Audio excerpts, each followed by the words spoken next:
Hello. So one of my favourite games of all time is Superbrothers Sword and Sorcery EP. And very excitingly, this week, Capybara have done a massive update, adding support for a whole load of new platforms, fixing a whole bunch of bugs that were affecting the game. And I'm here to play it through, mainly just to see have they added in any extra little secrets. They hinted back in December that they might, and they have said in their release notes it's definitely worth a thorough examination in the form of playing it through again. Now, who knows if it's going to come good, but I thought it would be an interesting chance just to play through it and give a bit of commentary on it as well.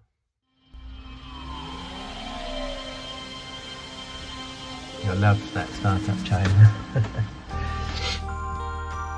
So here we are, Sword and Sorcery. There's the moon up there, which may or may not prove interesting later. And yeah, let's get going.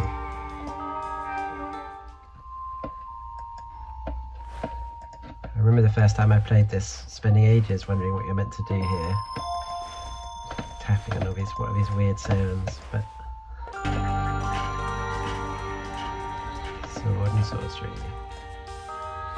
Ladies and gentlemen, how's about you press these two little Sylvan sprites so I can get a feel for your stereo sound system.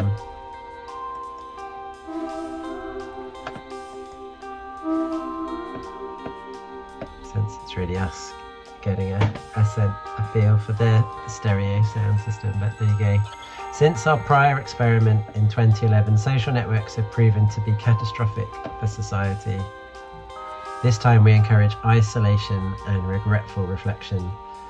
This is obviously a big change from when the game first launched in 2011, when it had Twitter integration built right into it, and every single piece of dialogue was less than 140 characters, so that you could tweet absolutely anything from the game. But it's much harder these days to access the Twitter API, even if they wanted to. You'll find this first Superbrothers Sword and Sorcery EP session to be fairly straightforward. It typically only requires 15 to 30 minutes to complete. Ready to begin, press play, and let's go. The sad thing is they've dropped one of my favourite lines of dialogue about welcome to this experimental treatment for acute soul sickness.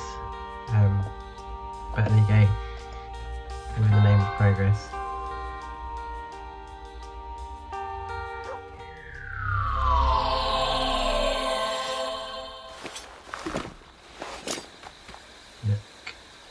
Listen. Tip tap. I always love the way that even when you're not doing anything in this game, there's always movement and sound, and the dog is very inviting. I want to tip tap.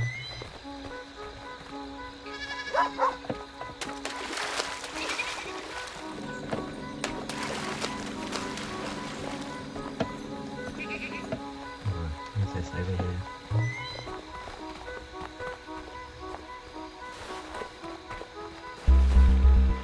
Far from the war-ravaged steppes of Scythia, we met a dark-haired girl in a sunlit meadow. To the mountain folk of the Caucasus, she was known as Samai, and she seemed nice. This is another change from the original, where she was called Girl, which I can see why they might have thought she deserved a proper name, but there you go.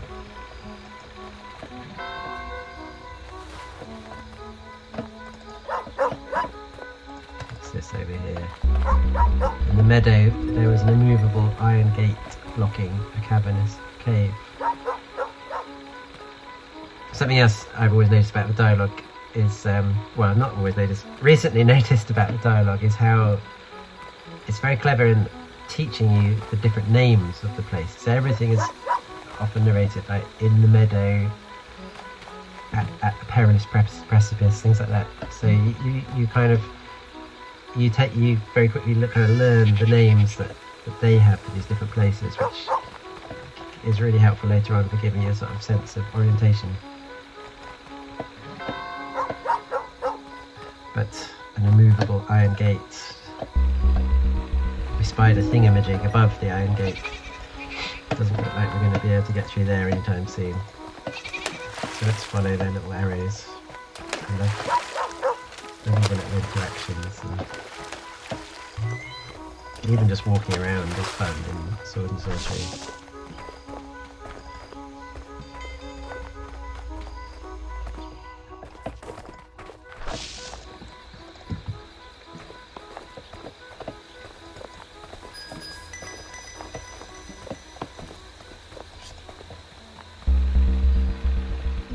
Spied a solidly built water bar with a broad wooden roof.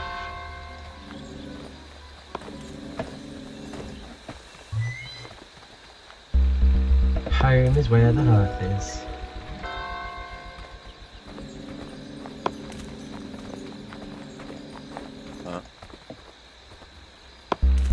Hey.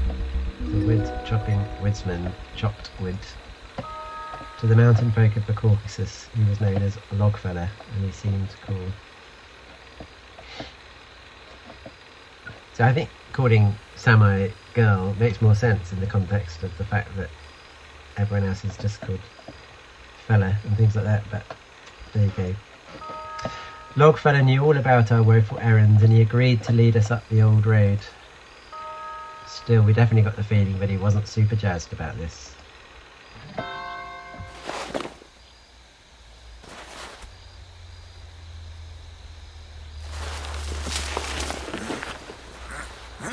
I love how it just takes its time over something as simple as standing up.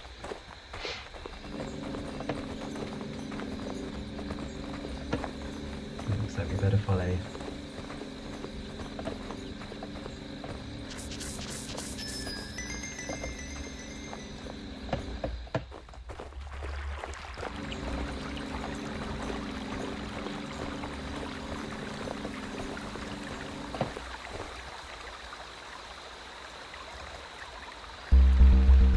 The woodsman confirmed 100% that he had the only key to the locked door in the stone wall. It was a really nice looking key. We were totally ready to just press and hold on the path ahead to move it, move it, move it.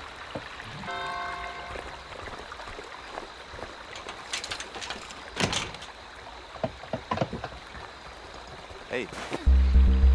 These little signs: Scythia, Chimeria, Assyria and Persia. These are all the kingdoms of men. Mingitor is the kingdom of the clouds. So only recently I discovered Mingitor is actually a real mountain. Hey. In Europe somewhere.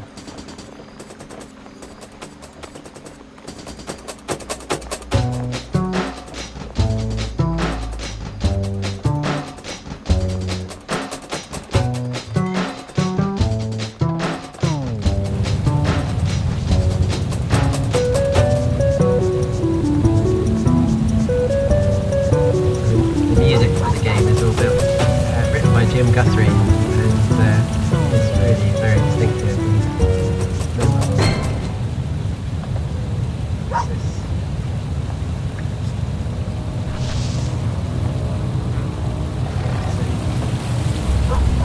The woodsman had seen some kind of creepy monster thing in the beginning, he just had us stand there.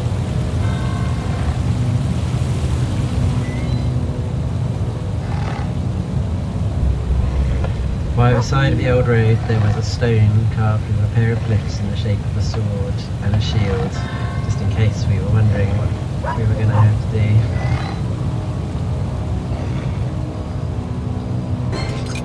Shall we fight?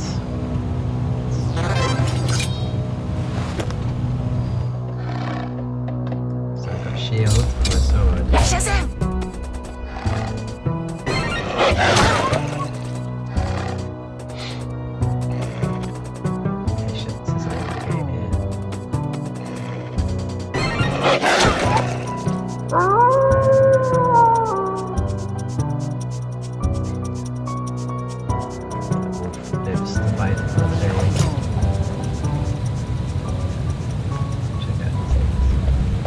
A collection of graves in a thicket at the side of the old road, and we wondered what was up with that. Seemingly nothing at this point in the game.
So here we go. What's this? At the perilous precipice was a huge rock-hewn sculpture of a familiar-looking head with mouth agape. I've always been always wondered why it's meant to be familiar. Who is it meant to be? My best theory so far is that it's Carl Jung, but I'm really not sure. What's this? At the edge of the perilous precipice stood a stone carved with the glyph of a skyward sword beneath the colours of a rainbow. We Sivians loathe rainbows. Huh? Maybe Logfeller's got some tips. The woodsman known as Logfeller had chosen to chill out beneath the stone shelter near the perilous precipice. Logfeller seemed to know all about the loathsome rainbow and the nearby glyph depicting the skyward sword. And yet, Logfeller offered zero help about what to do next, which kind of rubbed us up the wrong way if we're being totally honest. One of the things I love about Sword and Sorcery is this real mix between the sort of quite serious, sombre, mystical kind of tone of the game itself, but then this slightly silly dialogue that really kind of balances it nicely, and I think this is a great example. Let's sit and chill with Logfeller for a moment. I know. Been sitting here trying to think of something to say. Feels a little awkward.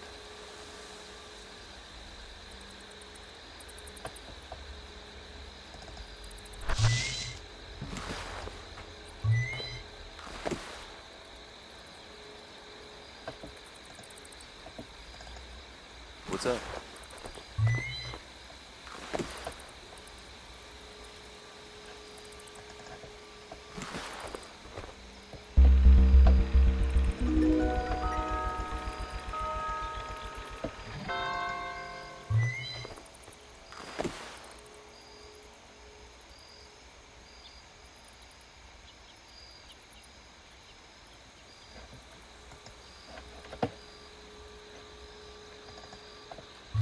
Okay, well, time to get busy. Maybe we should try getting our sword out and see what happens.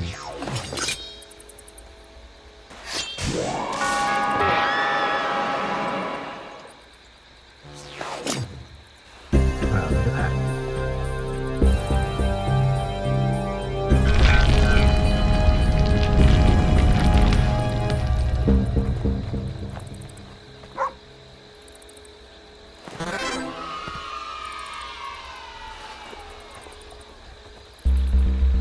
We had bridged the chasm and we felt super smart. We told Logfeller that we sought a burdensome book of sinister sorcery known as the Megatome. The Megatome lurked somewhere in the haunted darkness beyond the perilous precipice beneath Lingitor. We resolved to go get the Megatome and then get out alive. I guess there's nothing for it but to go inside the head.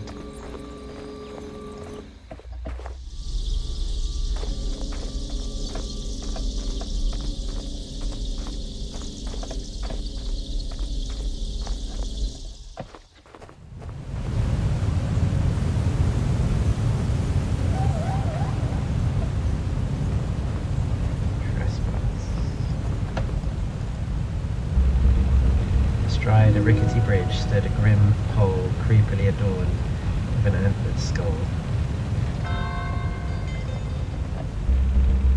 Above the rock-cut entrance to a mountain temple, we spied a pictographic representation of the trigon trifecta, whatever that's supposed to be.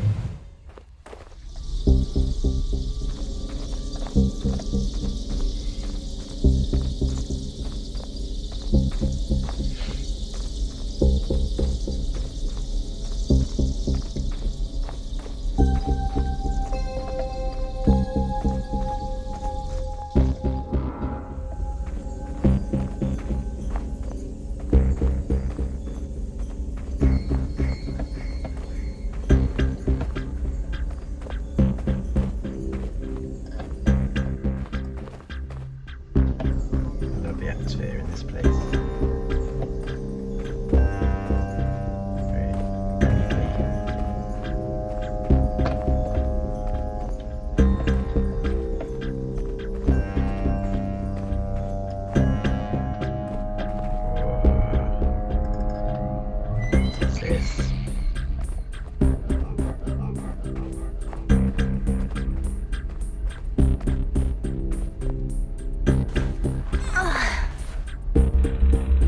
found the megatome clasped in two bone hands, and we felt our sword stir in its sheath.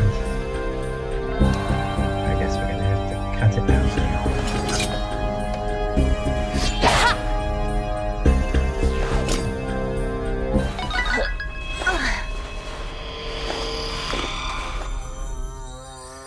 Oh dear, what have we done?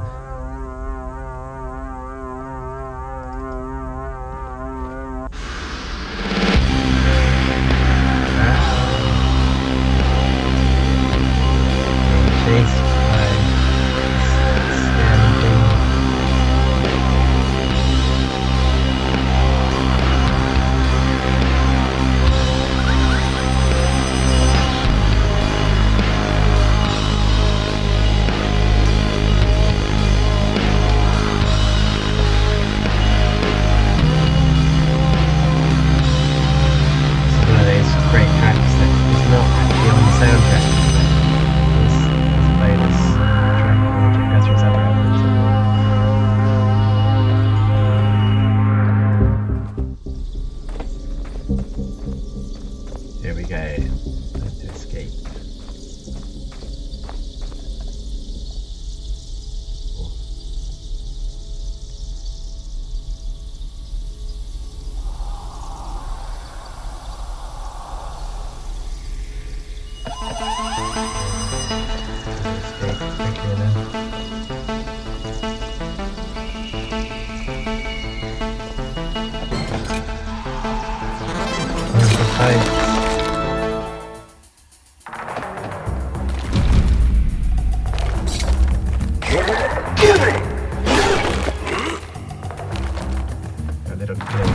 The number of times he bangs on his shield tells you how many times he's going to attack.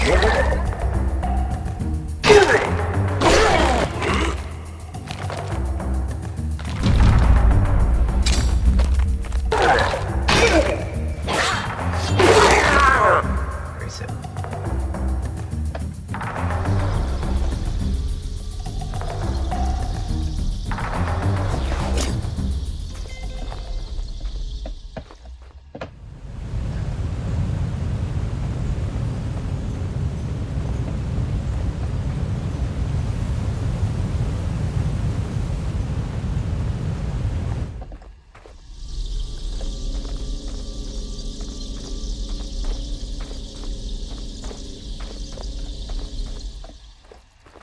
Oh, something's happened to the sky.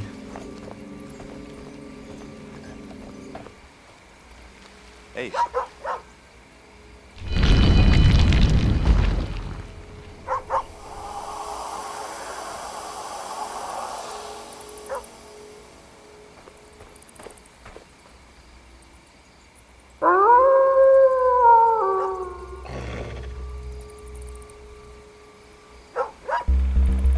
We had retrieved the megatome, and Logfellow was 100% ready to move it to the safety of his lodgings.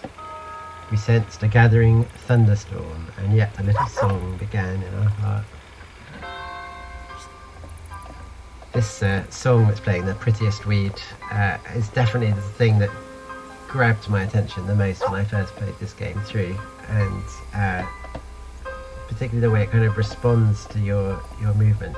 You know, it sits here waiting for you in this introduction, and then as we head off, it gets going.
played through this game with my 8-year-old. He genuinely found this whole section terrifying, and he was so relieved to get sort of back behind the safety of this locked door, and his heart was really pounding at this point.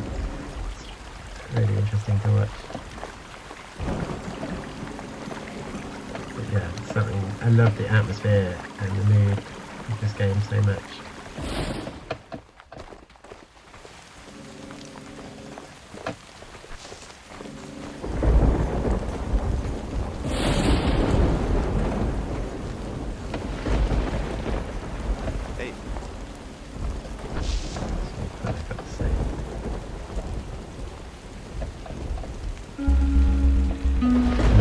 With the gathering storm, Logfellow admitted he had a serious case of the heebie-jeebies right about now.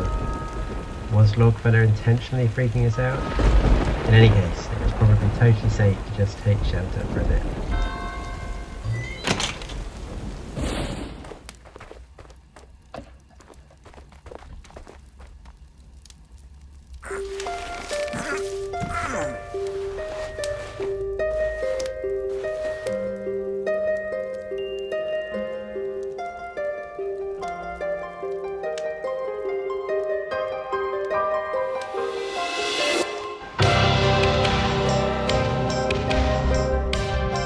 Got the megatome, and we are the smartest. Remember, back in the day, you could tweet any line of dialogue, so you can imagine a whole lot of people wanting to tweet that.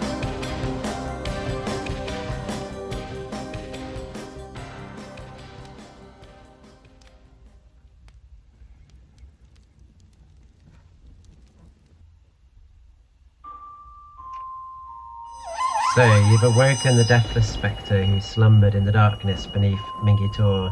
Yikes!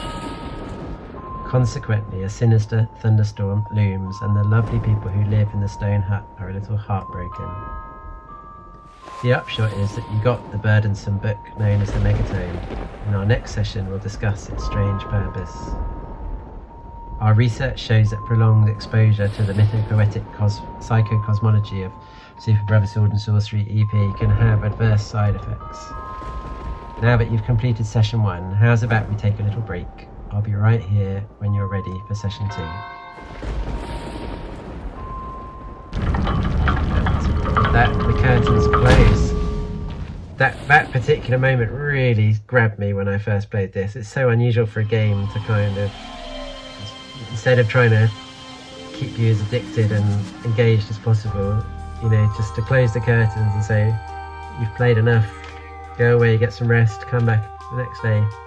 It was really distinctive and, you know, really kind of intrigued me. And I think it's, yeah, having seen my son play it, it's really interesting because you can imagine actually you're in one particular mindset after the sort of stress and tension of that ending, but you come back the next day, you're relaxed, and you engage with session 2 in a totally different mindset. So there we go, there's session 1, no kind of big surprises or secrets just yet. Let me know in the comments below what you thought of the game, if it's new to you. If you want me to keep going and record session 2, let me know. And yeah, I hope you enjoyed it. Do go and play it, it's on sale today anyway, £2, normally £5 I think. So check it out, it's on Steam, it's on iOS, Android, you name it.